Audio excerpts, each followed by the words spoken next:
It's hump day. Hump day! It's hump day. Hump day!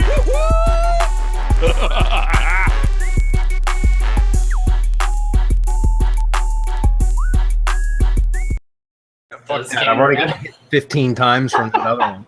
All right, everybody. Welcome to episode 143 of Hump Day Hangouts. This is one where we curse automation.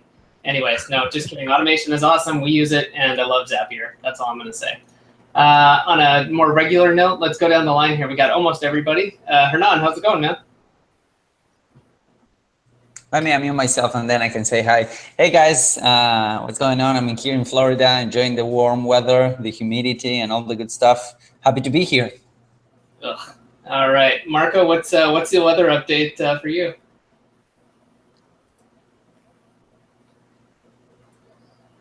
He's muted too. Gotcha. All right. Sorry about Oh, that. there we go. It's beautiful as always here. I just posted a picture from my balcony. Right, I took it yesterday afternoon. It's a volcano spewing ash. Like it's like right over the rooftops where I live. It's awesome. All right. Awesome, but hopefully safe. Oh yeah, it's blowing the other way. All right. Good deal. All right, Roman, how about you, man? How are things going? Not bad, just keeping busy. Sounds good. All right, Bradley? Great, man. I'm doing well. I'm excited to be here. We got also the Rank Feeder bonus webinar is immediately following this.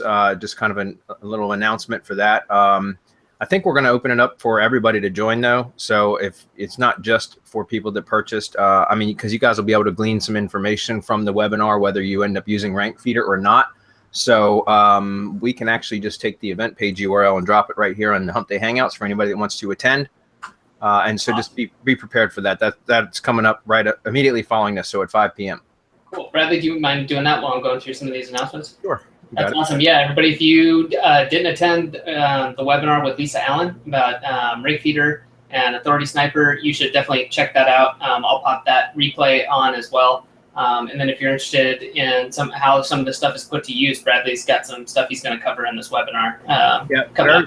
Very specifically, it's for how I use it to automate Maps SEO. So basically for any sort of local business that has a Maps listing that you want to help to push that, into the 3-pack, it's a way to automate a lot of the off-page stuff. It's really, it's freaking amazing. So anybody can attend and they can see how I'm doing this setup during the webinar. Cool.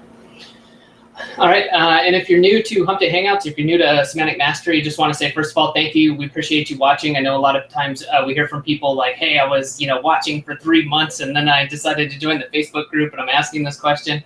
So all I got to say is, speak up. If you got a question, get it down. We get these events up usually within a day or two so that people can ask questions throughout the week. So happy to have you here, even if you do just want to watch, but if you ever have questions, feel free, get them down because it's first come, first serve. So sometimes we get so many we can't get through them. Just want to make sure that new people understand that and have a chance to get on there. So also, if you haven't yet, check out the battle plan, the SEO blueprint. I'll put a link down for that. We've got a coupon code for people, who are following Semantic Mastery. Come to Hump Day Hangouts. It'll save you $75, which is pretty awesome. And then, of course, we've got SerpSpace. If you haven't created your free account over there, head over there. There's free tools over there. Roman's here, so he can talk about that if anyone has any questions. And then that's where all the done-for-you stuff is. IFTTT, Syndication Networks, done-for-you RYS, just a whole bunch of stuff. And we got some crazy stuff coming up in the future, which we'll just leave it at that. And then the last thing, if you have questions, too, throughout the week, check out support.semanticmastery.com. Occasionally when we see questions that are good questions, but we frequently see them, we pop them onto that site so people can just head over there, check it out. And we usually have like a snippet replay or maybe a diagram or something to help explain it. Yeah. Cool. And before we get going, I think, Marco, you had a couple things you wanted to touch on, right? Yeah. Number one, we have moved the release date of RYS Reloaded. Simply because we want enough time to do a quick case study for a massive keyword. So it's sink or swim. And we're going to need a little bit more time. So we're moving it a week to August 28th. So it's only a week. That should give us enough time to work it out. And then the other thing is We're going to have Brad and Mike Pierce. They were on with us last week for Hump the Hangouts. We're going to have them in our mastermind webinar next week, and they're going to come and drop some knowledge and give us, some tips here and there, and a little bonus that they have planned for us. So I'm really looking forward to that. If you're in the mastermind, make sure you book it in your calendar, you bookmark it. And if you're not in the mastermind, I suggest that this is a really good reason to be in, because we have this level of people, right, coming and dropping knowledge in our mastermind. So be there or not and miss it. Cool. Chris, Hernan, Roman, Bradley, you guys got anything else we need to cover before we dive in? I do not. I do not either. Let's go. I'm good. Yep. Great to be here. Let's get started. Awesome. All right, let's do this. Okay, cool. Well, let me grab the screen and lock it. Sorry, I'm kind of working in the background as we, I'm still preparing for this webinar that we got coming up. So. That's your full screen. All right. Yep. You guys should be seeing my the event page now, correct? Correct. Yep. All right. All right. Cool. All right. So Roy DS, he's up first. He says, "Hey, mentors, do you know of anyone that will do website review for SEO? I just completed my first client's website. It's a dentist. I created a blog and a subdomain and mirrored the main site in terms of silo categories. I commissioned SerpSpace to create a tier 1 network with the blog RSS feed as the source trigger. Okay, just wanted some assurance that I set it up correctly, as this is my first client project. Thanks, Roy." Well, if there's anybody here that wants to chime in on that maybe perhaps would want to reach out to Roy DS and, offer to provide some analysis for him, that's certainly doable. I don't have anybody in particular that we could send you to, unless one of you guys has a suggestion. Not yet, but it's something that I'm looking at adding into SerpSpace. SerpSpace, yeah. It's on my radar within the next 6 to 8 weeks. So. Yeah, that's something that we should talk about as well. Might want to make a note of that for our next meeting. Definitely. Yeah, definitely. That's a good idea. I was going to say to Roy, too, this is a good reason, not, hey, if you can join the mastermind, that's great. If not, but having a network, obviously you know this now, but starting, maybe if you could join our Facebook group or something, you start networking in there so that you can kind of build out, find that people with strengths that you don't have, so that when you come across this, you're not scrambling. I understand where you're at. Everybody's been there, but it's a good reason to get into some groups, start kind of networking and talking to these people. And I don't know, I think it'll work out. I believe he's in the Syndication Academy group. I remember specifically answering a question for him. So I would start there. I think that's a great place. Start meeting some people and, do your due diligence, as much as we want to trust everybody, make sure you talk to them and, maybe do a Skype call or something. Yeah, make sure they're not full of shit is basically what I would say. So, yeah, that's what I would do, Roy. Seriously, like networking with other fellow members of the groups is one of the best ways to kind of expand your network. And, and it actually can open up a lot of opportunities for you to start creating additional services or selling additional services, because if you have a good connection that can handle stuff that you don't handle typically, but that they're a good source or a good provider for you, then that's something that you could also add into your marketing mix, so to speak, because you could outsource it to a provider. So again, it's really beneficial to try to network with other members as much as possible. So I would do what Adam said and start there. Mohammed's up next. He says, "Hey guys, when syndicating a blog post, where do I add a link? I'm using a tier 1 network, so I often use anchor text to link to a top level page. I remember hearing somewhere that it's best to have the link near the beginning of the post when syndicating. Is this true, or does it matter where I add the link?" No, it doesn't matter where you add the link, to be honest.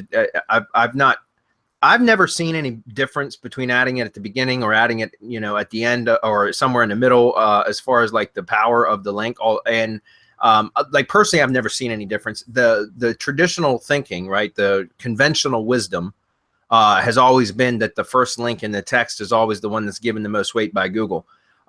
That's been the conventional wisdom. Again, I've never seen firsthand that to be the case. I have followed the traditional wisdom for years, though, guys, which is I always wanted to try to put my the most important link is towards the top of the content as much as possible. So just so you know, I've followed the traditional wisdom or conventional wisdom as well.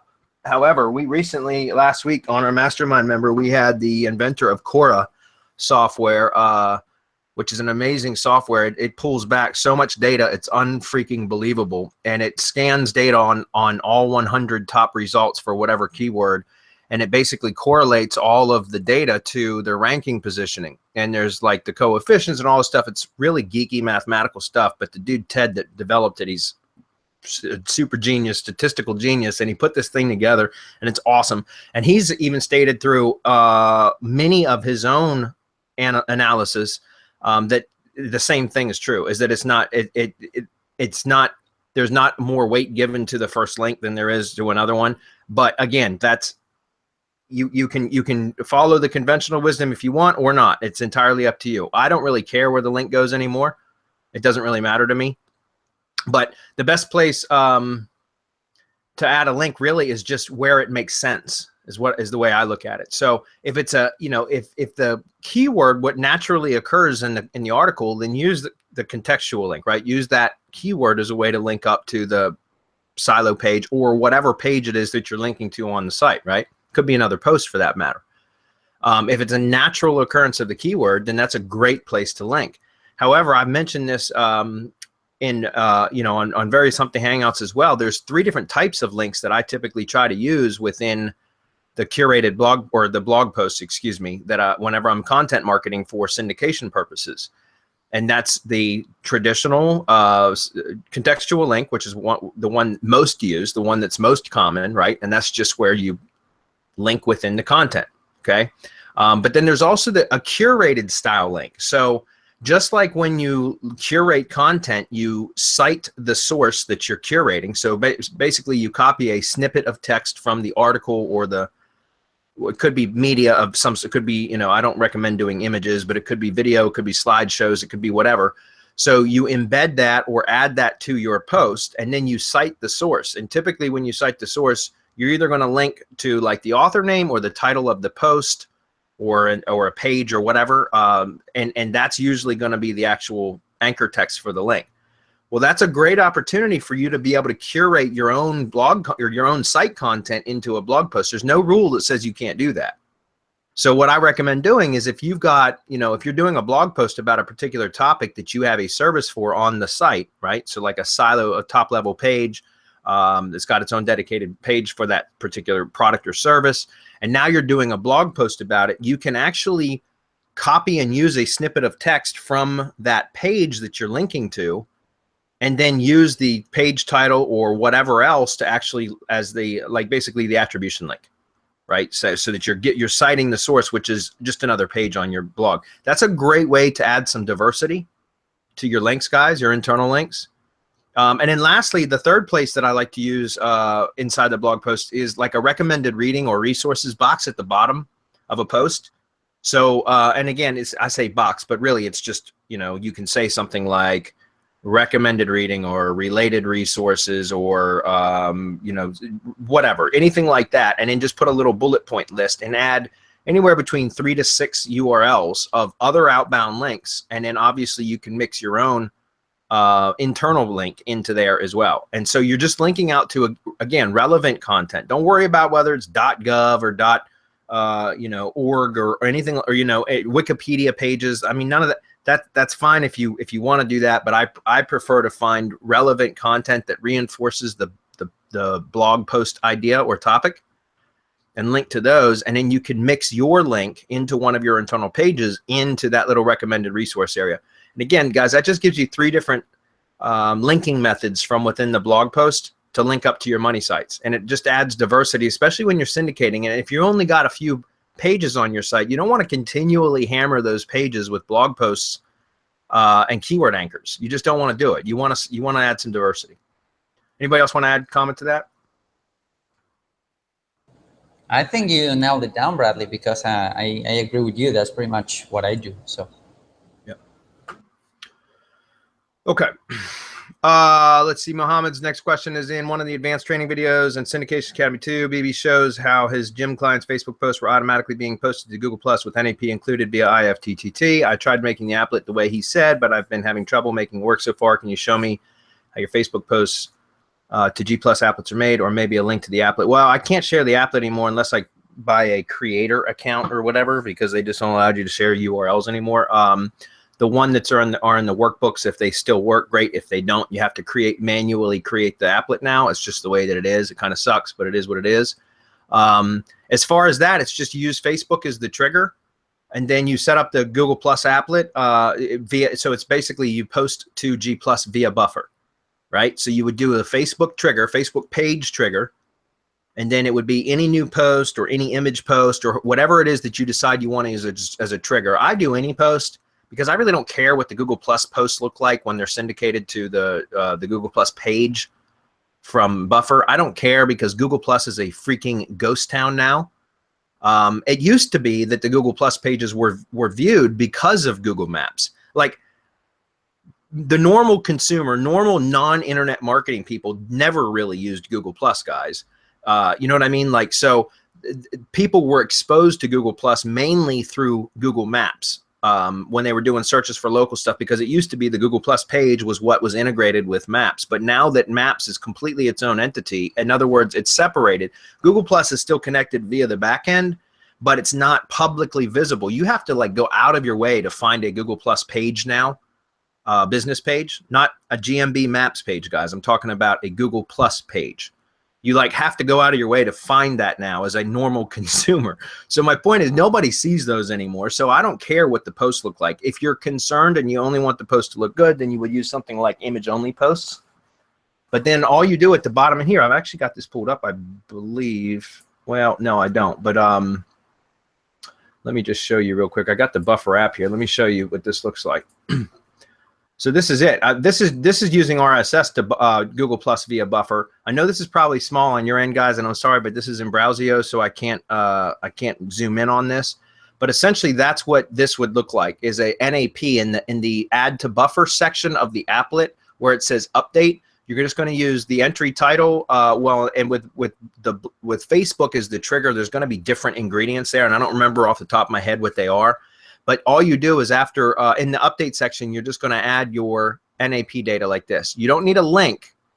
All you need is your name, address, and phone number. And you're going to want to, line breaks don't work in Buffer. So you have to use commas and spaces, because otherwise if you add line breaks, it's just going to mash all the text together when it posts to Google Plus. So it makes it pretty much unreadable. And again, I don't know how that affects the SEO of those posts when all the text is mashed together. So just, you know, space everything out, put commas and spaces and whatever. But that's basically all you do is click save. And then every time a post is made on Facebook, it should syndicate to the Google Plus page, and it should include an NAP at the bottom of the post. Okay? And that's basically how you do it. Very simple to set up. Don't know why you're having trouble. Guys, also remember, inside a Buffer, you have to set your posting schedule, how many times it posts per day.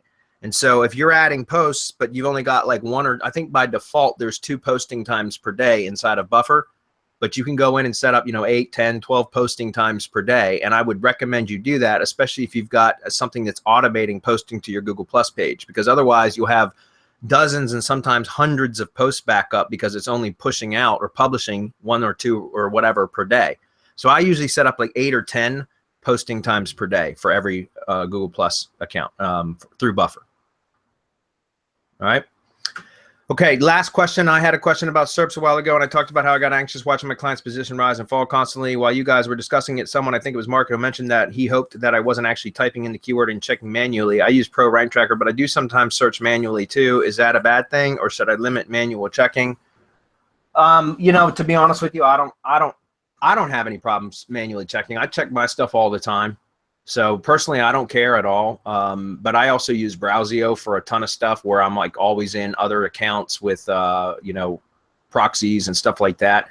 And so I don't, you know, personally, I don't worry about that. But Marco, if you want to expand on why you gave him that warning. Because if you're going in time after time, if it's dancing and you're going in there and you're checking the same thing after, time after time from the same IP, your IP is going to get tagged, and it's more than likely that Google is going to know exactly why it is that you're looking for that search result. So if it dances and you go to your pro rank tracker or whatever it is that you're tracking, and you don't see it there, so all of a sudden now you go do a search and it's not there, so you go and try to find it. All of that activity is logged from your IP unless you're taking steps to hide it, right?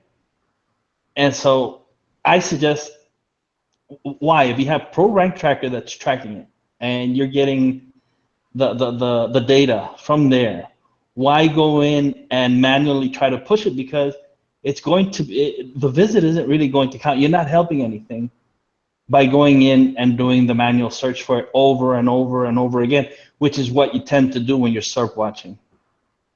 Yeah. Makes sense. Okay. Good questions, Mohammed. Quick the South says, I wrote a description in YouTube, but the link to my website on the first line was not clickable. The other links further down in the description were. Is there something I did wrong, or is this what normally happens? No, there's something wrong with the URL, apparently. Go back, double check for typos. I'm pretty sure you probably did that, but I've never seen that happen, period.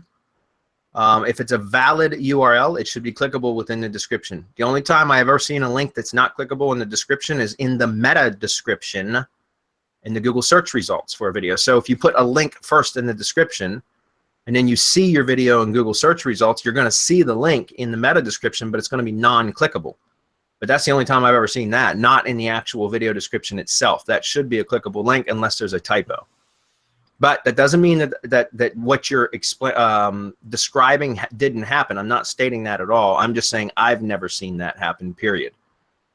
Anybody else? No, I would just check, that it's formed correctly. I forget if do you need to use like the HTTP with the YouTube link, so just go back and check it, make sure something's not out of line. If you copied and pasted, maybe something got messed up. Yep. Columbia, what's up, Columbia? +1, and I don't even know what the question is yet. She's always coming. So could the Google sites you showed on Monday on your webinar could be used for lead gen? Could you explain exactly how they could be used to promote a video or website? No, they could be. Columbia, think about it. Well, first of all, remember the webinar we did with Peter Drew about the G-Sites builder or G-Sites creator or whatever. You can customize your own HTML templates and use it with that software, which is awesome. Like we've got, you know, a couple, we've got Jessen, which is our drive stack builder. And then we've also got another guy, Caesar, that works with us, that those guys can make beautiful templates that we can add to the G-Sites builder that we can, like, that are basically like, we could build these mass Google sites with this software and have them look like landing pages, like real bona fide landing pages. And that's just a matter of editing HTML template, creating a template that then you can add to the software. So you can absolutely use them as landing pages and for lead gen and that kind of stuff. But even if you were just going to use the default settings, which is the default themes, which are kind of ugly, the idea with that would be to still take up more real estate on page one and push competitors off, if that makes sense. So you could absolutely use it for lead gen for that reason, just to take up more real estate, you know, more of the 10 slots on page one, right? Push competitors out. But you can also customize it to be made to look like a real bona fide, like, you know, landing page. And that's certainly doable. And how could you use these to promote a video or a website? Well, remember, it's a Google property, right? So you could, first of all, you could embed YouTube videos inside the G-Sites, which that's a great ranking signal, okay? Also, you can use the Google Sites to create backlinks to your videos. So besides the embeds, you can also link within the content. So use contextual links, anchor text links, and such to link to your video as well. Okay, and the same thing for your money site. You can do the same thing. You can set up tier, and then as we were talking on the webinar, you can even run a campaign for your keywords with the G-Sites builder, you know, once, and then give it a few days, and actually it's a few weeks. With Google Sites, there's a lot of initial dancing. You've got to give them time and be patient to settle in. But give it, you know, 2 to 4 weeks, and then go back, use a rank tracker or something so you don't got to do it manually. But go back and check on the rankings of the different keywords for all the different sites or pages, depending on how you set it up. are your Google sites. And in the ones that have ranked well, but not ranked, to where you want them, like the ones that are kind of risen to the top, but maybe aren't where you want them to be, then you can go back and duplicate those campaigns and use those pages or Google sites, again, depending on how you set it up, as the target URLs for your next G site campaign. So basically you can build tiered links with Google sites to a Google site, a sites.google.com site. So there's multiple things that you can do with it. It's just like any other link building tool, so to speak, except it's just using Google Sites only, which is a very powerful method, as we've proven with RYS Academy stuff. Yeah, that was going to be my comment to her. The whole premise behind RYS Academy is to use the power of Google and Google's love of Google to rank in Google. It's what we do. It's what we always do. And so, yeah, these rank really well, but they don't look the best because you're limited in what you can do with the code and in the templates and a whole bunch of things. It's very limited, but you can still work with them. You can still, if you put the phone number in there, name, address, phone number, calls to action, images as calls to action, do anything that you can to increase your conversions once it's ranking. So that's how you make it work for lead gen. You rank it and make sure that people who are visiting have a way to reach you. Yep. And again, if nothing else, it's used as a way to push other listings off page one. So, all right. So Assi says, hi, all. I have a question. If I link out from my PBN to my tier 1 network and use 20 tags, that gets an additional 20 links that link out. Is that considered a spammer by Google? Let's see. If I link out from a PBN to my tier 1 network. Okay, so essentially if you're adding a post to your PBN and you have a bunch of tags added and you set your tag, well, whether they're indexed or not, it doesn't matter. Each one of those tag pages that's created will contain that post text, which will also have a link. That's a good question. Because I was never a big user of tags on PBNs. And even if I did, I would always set my tags on PBNs to no index, but I never tested that. So I don't have really an answer for that. What do you guys, I'm curious to hear Hernan, Marco, and Roman's opinion on this. Yeah. If I could add this real quick, I always set my tags to no index because they will create duplicate. They will create duplicate content issues. Like WordPress is a machine when it comes to duplicate content issues. So I just set my tags to no index, and also set them to no show with Yoast or whatever SEO plugins, no show on the sitemap. So no index to follow. So, but that's my extent of the testing that I've made. So I don't know the rest what they have to say. Yeah. So with tags, it's interesting. Because in my mind, it really comes down to if it's indexed or if it's not indexed, and if you're going to use an exact match anchor, what kind of anchor, what does your anchor itself look like? Because that's what's getting duplicated. Right. So if you sit there and you put an exact match anchor, and then you duplicate that an additional 20 times, well, now you've got 21 backlinks that you know of that's going to these things with an exact match anchor. Yep. In no world is that good. Yep. Marco? No, I think that pretty much covers it. I don't do too much with tags. I've been playing with them, but it's in foreign language, and in foreign language, all bets are off. So I really can't comment on it.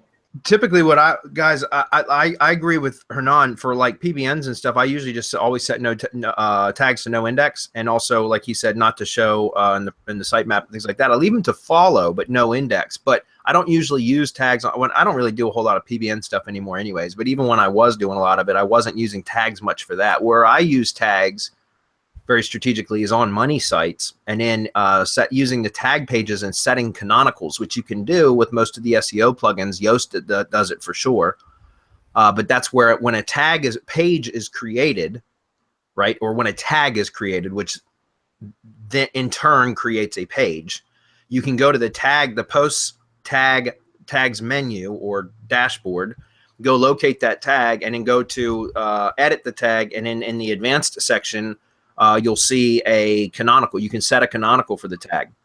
And so that's where, now that's way too much manual work. And that's why I didn't do that with PBN stuff, because every time I would go to create a backlink, I would have to go in and manually add canonical tags for every single, or add canonicals to all of the tags.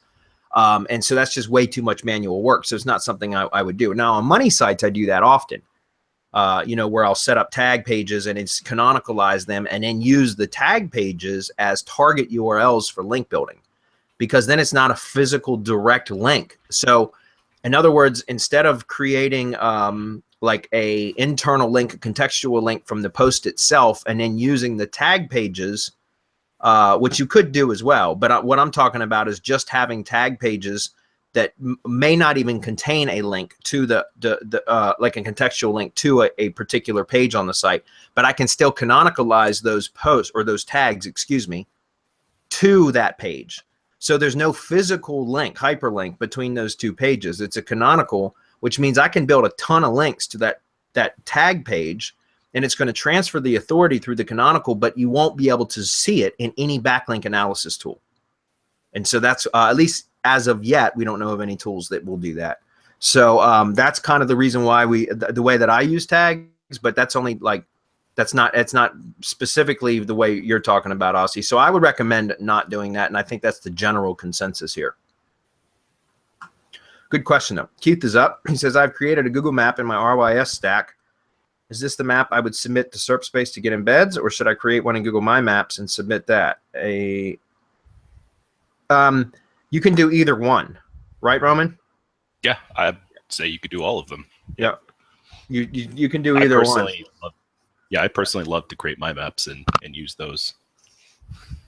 I've been doing more of the GMB maps because all the local stuff I haven't actually created a my map for all of my stuff yet. I'm doing a lot of testing right now without doing that stuff, but I've been doing it and getting good results with the rank feeder strategy in conjunction with press releases, in conjunction with Maps Powerhouse map embeds for the GMB map.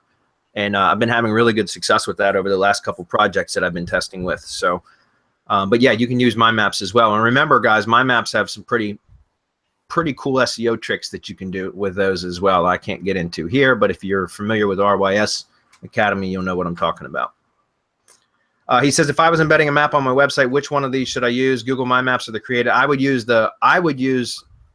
or the one created in your RYS stack. Well, if you have an actual Google My Business profile, and for the website, I would embed the Google My Business map instead of a My Map or the one created with the RYS stack. If you don't have a GMB page for that, or profile for that business, then you could use either one. Which one would you guys recommend?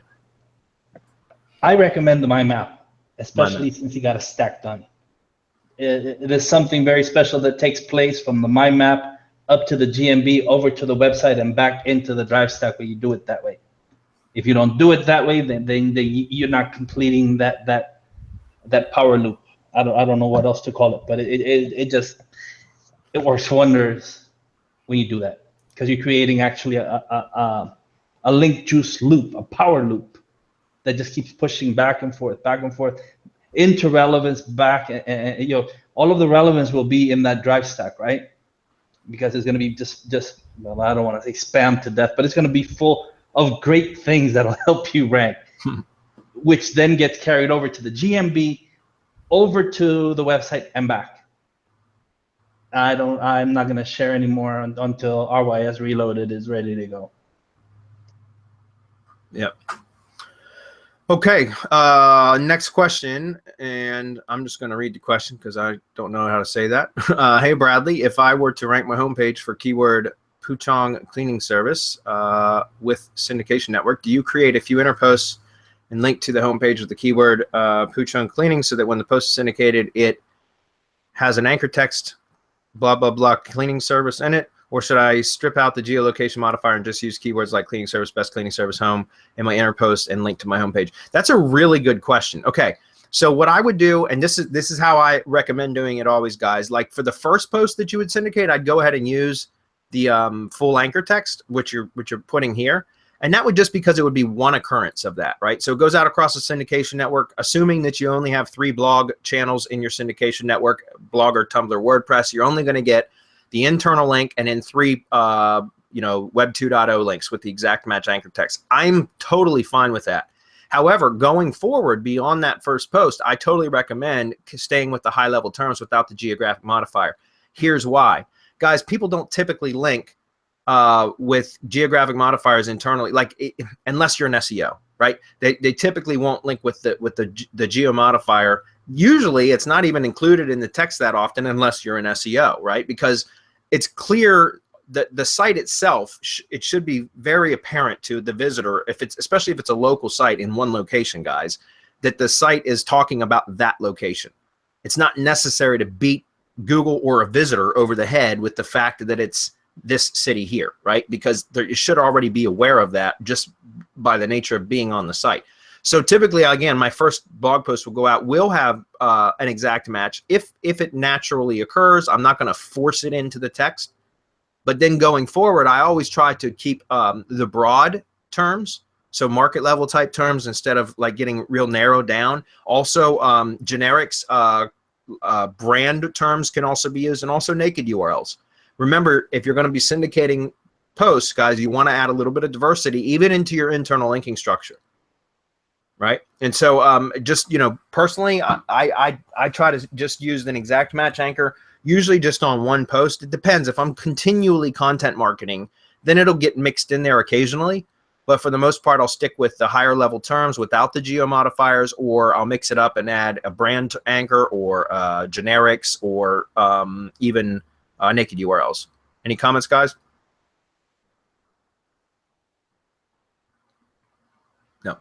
Okay, cool. Is it very unnatural to do unlinking to my homepage with these keywords? No, not at all. It's completely natural to link with the keywords themselves. Now, again, and just adding a local modifier to all of those occurrences, that's unnatural, because people aren't typically, when somebody's talking about a cleaning service, they're not usually going to always include the city name every time they mention a cleaning service. You know what I mean? So unless that's the name of the actual business, and that's then that's why I recommend not if you have any control over it, is not naming business names or brand names that with basically a flat out keyword. I usually try to add some sort of branding capacity to the name, if that makes sense, that gives it its own brand. So there can be a partial match, but I don't recommend doing exact match keywords for business names. But again, sometimes you don't have control over that. So, okay, Jonathan's up. He says, if I was a 301 redirect an existing website that has a GMB listing in spot 1 or 2 to a new website in the exact same niche, would the GMB listing be affected or removed? Yes, it could be, Jonathan. Also, the new site would have a new phone number, and so would change the phone number. Then would change the phone number in the GMB listing. Would that affect the listing much? Yeah, I mean, here's the thing: if it's the exact same niche, but you're redirecting the old to the new, and you update the all of what you just said, is the proper procedure. If you're just swapping out, the website and perhaps maybe the service provider or something like that, and so they're going to have a different phone number, different website. But just understand that your chances are first of all, it's going to affect your ranking in the Maps pack. Most likely it will, anyways. Stranger things have happened, I can tell you that it may stick, but most likely it's going to do a significant bouncing, because that's a structural change, right? And so you should see a lot of dancing from that. But here's the other thing. Remember, Jonathan, if you're changing the website address and the phone number, any existing citations on the web that you've built are all going to have to be updated, because now you can't just go and start creating new citations. Well, you can, but it's not going to help when you've got other citations with incongruent or incorrect data, right? It's more important to fix existing listings than it is to build new ones when it comes to maps ranking. So so if you're going to redirect the URL to a new site and you're going to change the phone number, then I would highly recommend that you also, I mean, it's going to dance regardless, but unless you go and correct all of the existing citations, and I can only assume if you're ranking in spot 1 or 2 that you do already have citations built, you're going to have to go update those as well. And I personally don't recommend that you do that yourself. hire a service like Loganix, for example, to do that, because they'll do it a lot more efficiently with a lot less headache. Anybody else want to comment on that? As a takeaway, I would say that it's more important, as you were saying, it's more important to fix your existing citations than to create new ones. And that's usually the case with SEO, right? It's more important to fix your own website, and because you have missed opportunities there that you can actually, go for with ease. I'm not saying that fixing your citations, usually getting new citations done, it's easier than fixing the existing one, right? Unless you get Loganix doing, because those guys make a great job. But what I'm saying is that's usually the case with SEO. You want to work on your assets first, because most often than not, you have a lot of missed opportunities before going out there and building new backlinks or, getting more citations, whatever that is. So. Very good. Okay, Dean's up. He says, ask this first in Syndication V2 page, but no response to what I post here. Having problems with RSS to Instapaper on a new build ring. SM Academy V2 workbook version of RSS to Instapaper tells me my applet is invalid. See errors below. Yet shows no errors below. The only thing, let me just pull this up real quick. I read this earlier, but I want to check something out. Because I actually have been in, IFTTT a lot the last few days, and I have not had any trouble with the Instapaper applet, but I've been creating them manually though, so I don't know if this applet, and guys, there's nothing I can do about these applet URLs anymore. If they don't work, they just don't work anymore. There's nothing I can do about it, only because it's, let's see if I can open up another instance. They want me to have a creator account or whatever in order to share them, but I just I have VAs, so the VAs just create everything manually for me. So I'm not going to pay for a creator account for that. Anyways, let's take a look.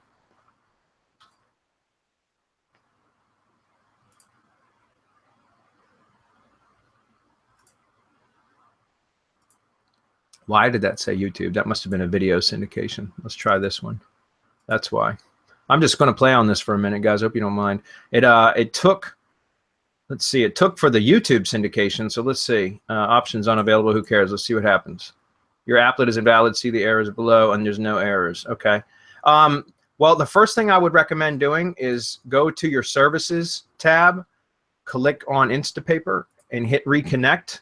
Go to settings, and then edit connection, and just reconnect first. That's what I would recommend doing. And then I'll double check right now on just the, and it might be a bug. There might be a bug. And so, Dean, what I would say is the same suggestion that I always make for whenever one particular applet isn't working, and you said that you've been waiting on this since July 24th, move on, Dean. Move on, okay?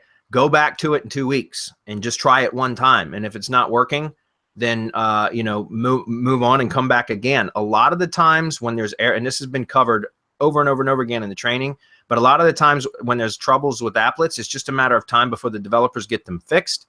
If it's really that critical to you, you could always try to use the IFTTT tweet support system, which I never found much success with, but you can always contact them and ask them to explain. I don't work for IFTTT, so all I could do is come in here and do exactly what you could do, and that's play with a few different configurations until I get it to work or prove that it doesn't work, in which case I abandon it and move on to bigger and better things until a later date when I come back. And most often, most of the time, when I come back at some point, it's already fixed and I didn't have to spend any more time on it. So that's what I would recommend that you do. But first and foremost, let's see, we're going to use the Mozblog feed burner. Okay, so I'm not sure why I'm not having any, might be a setting in the actual Instapaper account, and it could, again, just be an issue between IFTTT and Instapaper. I personally wouldn't spend any more time on it than what I just did, and then I would move on because it's not that critical. It's one of many properties, so I would move on, Dean. And like I said, if you have any, if you want additional support concerning that one applet, I would contact IFTTT support, which I think you have to do through Twitter. So, there's that.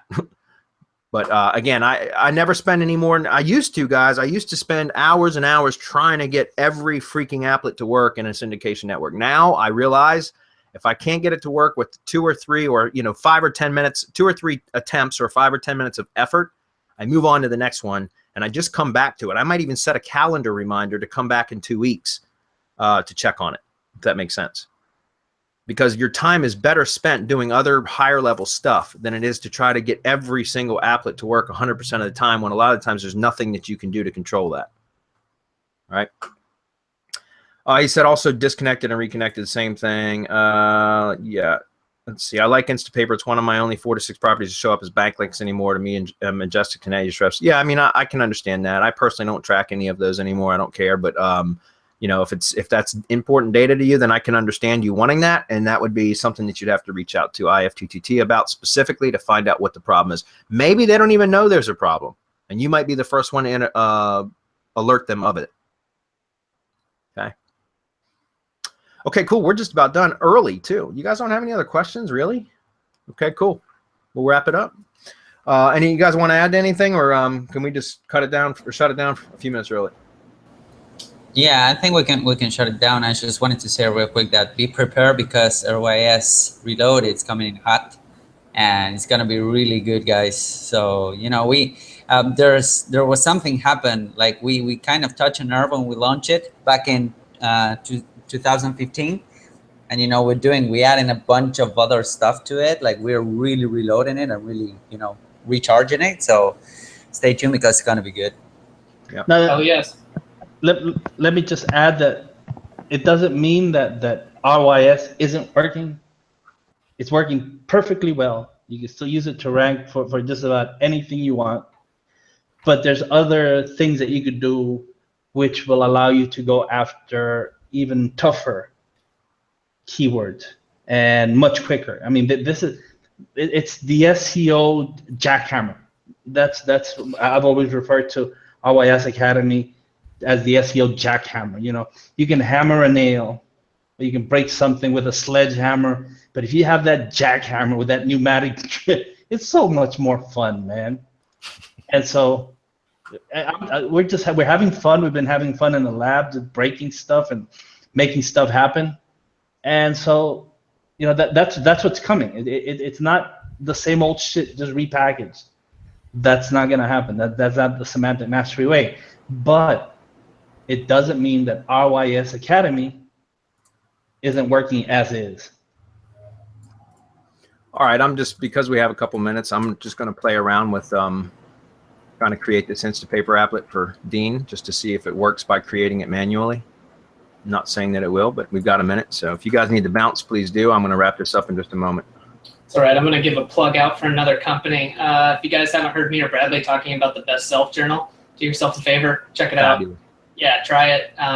You know, I'm not, I should be a salesman for them, but like I guarantee you it's going to help you in some form or fashion, most likely in productivity or hitting goals. So I've been really impressed. I've tried out probably 5 or 6 different types of journals or, you know, ways of organizing, time boxing, things like that. And been really impressed with this so far. So I think this will be the first one I'd probably buy a second one of. So it's pretty awesome. It's set up along the idea of like a 12 to 13 week block or time sprint, and then daily and weekly stuff in addition. Yeah, guys, I've been using the, sorry, I'm trying to like do too many things here. I've been using the Best Self Journal now for about 3 months. And I can't imagine how I've ever functioned in my life, but in my business prior to having it, I carry it around with me everywhere I go, and I live by it now. And, you know, I spend about 15 to 20 minutes every single morning just thinking about my day and scheduling my day out now. And it has had a huge impact on how much productivity I've been able to get and the ability to stay focused on the tasks at hand as opposed to getting distracted easily, like every one of us here probably do. And what I found is it's just really helped me to stay focused and focus in on the higher level stuff that's going to return the most on time invested. And so again, it's something I highly recommend that you guys get and use it. But you got to make a daily habit out of it. Using it every now and then isn't going to help. So like, and it just takes a few weeks of using it every day for it to really ingrain itself into your daily habits. And I highly recommend that you use it.